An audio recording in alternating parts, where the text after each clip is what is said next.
Mathayo 27 mstari wa 37, Yohana 19 mstari wa 19, Marko 16 mstari wa 26.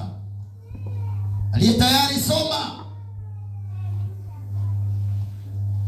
maandiko yote hayo, chagua moja. Matukio siku ya msalaba. Yesu katika msalaba tayari tumeona aliambatana na unabii uliotimia, lakini siku ya msalaba tunaona kwamba Yesu ana maneno aliyoyazungumza anapokuwa msalabani. Anawahakikishia watu juu ya kuingia katika ufalme wa Mungu. Nitakuwa nawe peponi leo.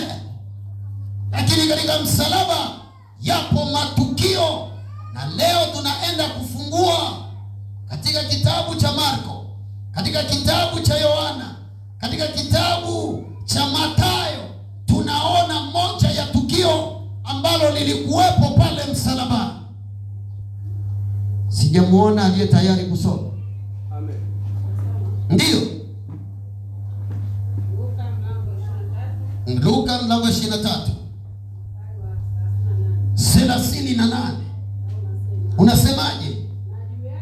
Na juu yake palikuwa na anwani, huyu ndiye mfalme wa Wayahudi.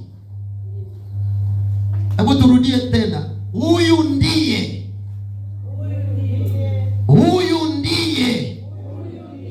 mfalme wa Wayahudi. Bwana Yesu asifiwe. Moja ya ishara ambayo maandiko yanasema msalaba ni nguvu ya Mungu. Moja ya ishara, moja ya tukio kubwa ambalo lilionekana msalabani ni anwani iliyokuwa kwenye kichwa cha Yesu. Anwani hii imesema Yesu ni mfalme. Na ndio maana wengi wanasema nimeokoka, nampenda Yesu, Yesu ni Bwana.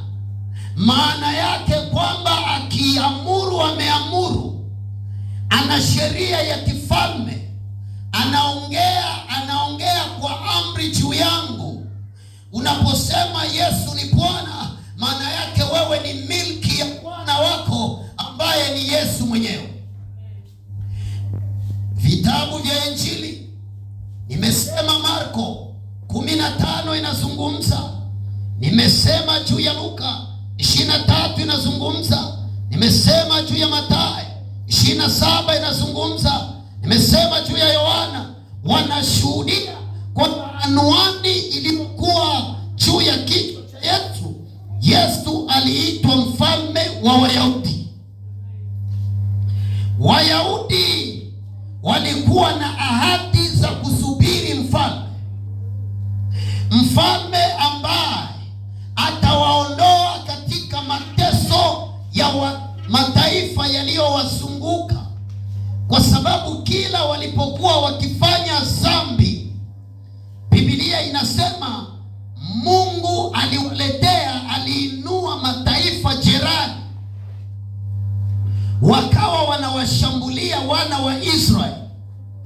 Walipoiga mwenendo wa mataifa, walipoenenda sawasawa na makabila ya wale wa Kanaani, walipoenda kwa miungu ya Wafilisti, walipoabudu kama Wafilisti, walipoongea kama Wafilisti, walipokuwa wanafanya kama Wafilisti, Mungu aliwapiga pigo la kuwaleta wale jirani zao waje wawatawale, waje waangamize, waje wainuke, wawatawale, wafanye kila kitu chini ya utawala wao.